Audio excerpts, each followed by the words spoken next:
Igreja, resgate dos filhos de Deus. Sua bênção está aqui. Esse momento que será inesquecível na vida de todo o povo da fé. Nós subimos aqui o monte, como você pode ver as imagens, um monte muito alto, que gera verdadeiramente um sacrifício da parte da pessoa. E fazemos isso porque cremos que o nosso Senhor sacrificou em nosso favor para que hoje nós tivéssemos a oportunidade de vencermos. Para que hoje você, meu irmão, minha irmã, que nos acompanha, tivesse a oportunidade de ser curado, de ser liberto, de ver a sua família restaurada, de ver a sua casa abençoada, de ver o seu casamento transformado. Tudo isso só é possível através da fé. E quando eu falo em fé, não tem nada a ver com religião, com placa de igreja. Nós pertencemos a uma igreja, mas não buscamos placas. Nós pertencemos ao Senhor e Salvador Jesus.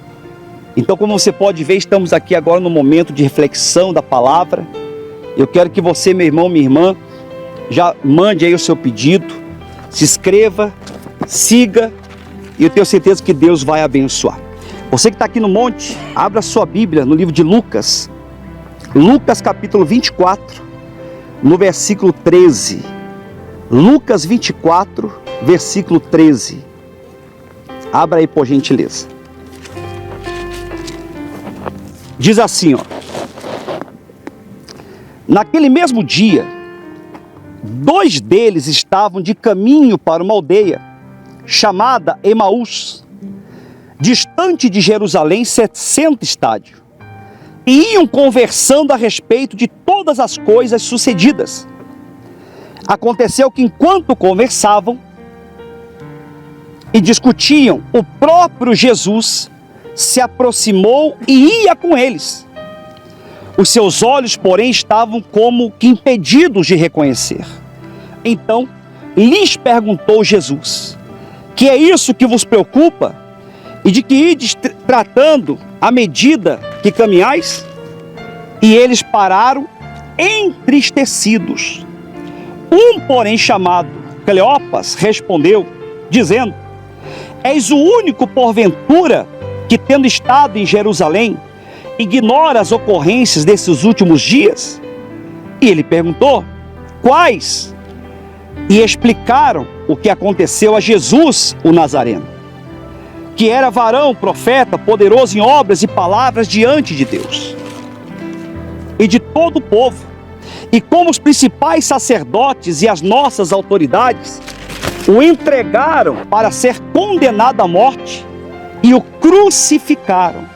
Ora, nós esperávamos que fosse ele quem havia de redimir a Israel. Mas depois de tudo isso, é já este o 3º dia desde que tais coisas sucederam. É verdade também que algumas mulheres das que conosco estavam nos surpreenderam, tendo ido de madrugada ao túmulo e não achando o corpo de Jesus, voltaram dizendo terem tido uma visão de anjos, os quais afirmam que ele vive. De fato, alguns dos nossos foram ao sepulcro e verificaram a exatidão do que disseram as mulheres, mas não ouviram. Então lhes disse Jesus: ó nécios e tardos de coração, para crer tudo que os profetas disseram. Porventura não convinha que o Cristo padecesse e entrasse na sua glória? E começando por Moisés, discorrendo por todos os profetas, expunha-os o que a seu respeito constava em todas as Escrituras.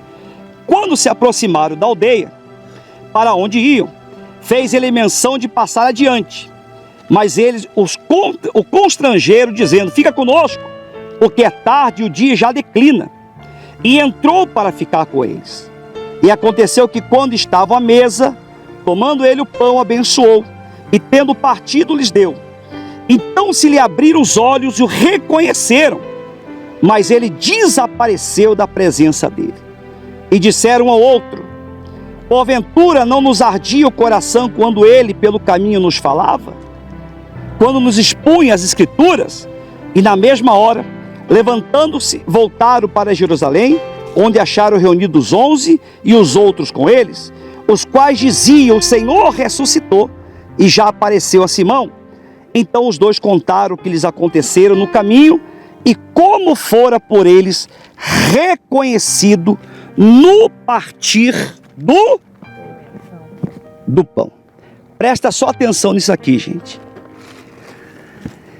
Jesus sempre falava a mesma coisa.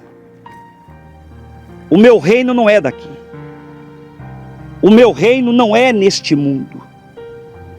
Esse é o grande problema da maioria das pessoas. Você que me assiste, você que me acompanha agora, que fica tão apegado ao mundo e às coisas do mundo. Nós estamos aqui hoje, por exemplo, num dia de feriado, onde a grande multidão está passeando, viajando, curtindo uma praia. Nós viemos fazer algo que talvez para o mundo é loucura, porque assim como Jesus, nós também não pertencemos a esse mundo. Vivemos, moramos, trabalhamos, mas não somos daqui. Jesus disse que era necessário padecer na mão de pecadores, mas que ao terceiro dia ele iria ressuscitar. Jesus foi crucificado, morto, sepultado, e ao terceiro dia, Jesus aparece a esses homens caminhando a Emaús. Os homens iam tristes, desanimados, porque uma pessoa sem a presença de Deus, uma pessoa sem Jesus, ela é uma pessoa triste, ela é uma pessoa desanimada, é uma pessoa que não tem prazer de nada. Ela não tem prazer de trabalhar, não tem prazer de lutar, não tem prazer de se esforçar, os projetos dela são frustrados. Então aqueles homens estavam tristes porque Jesus havia morrido.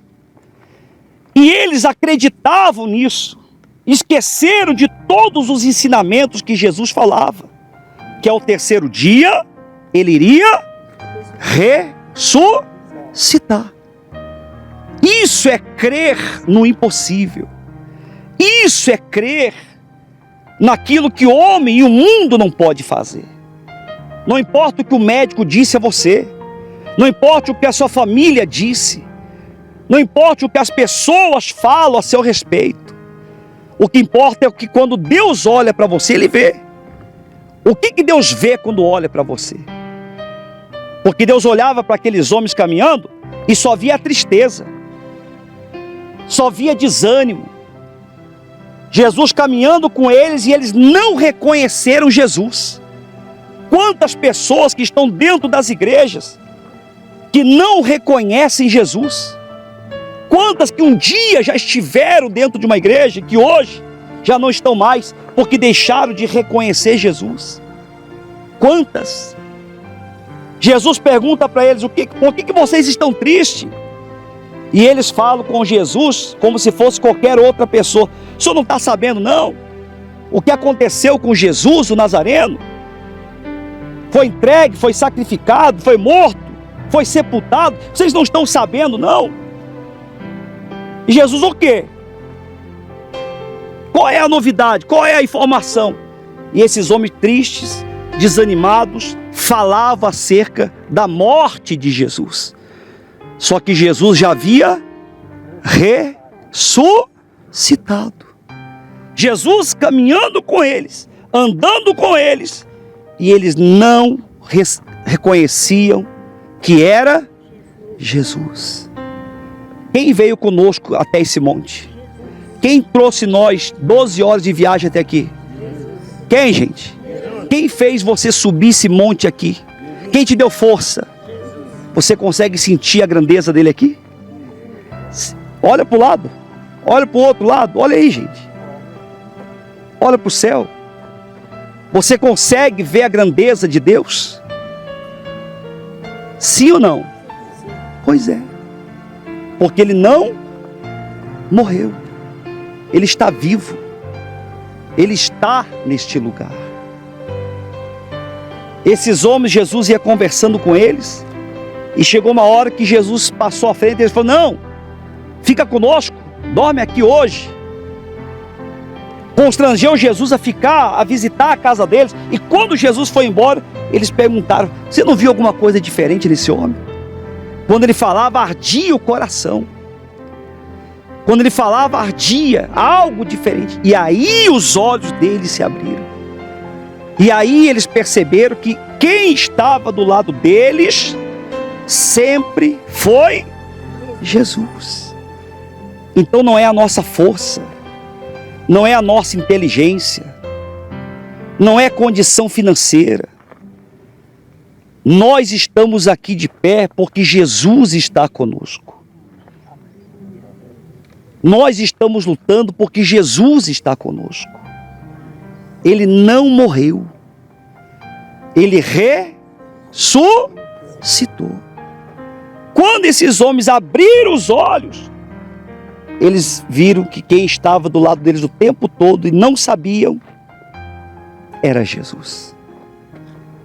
Por isso que nas suas orações aqui hoje, você tem que orar diretamente a Ele.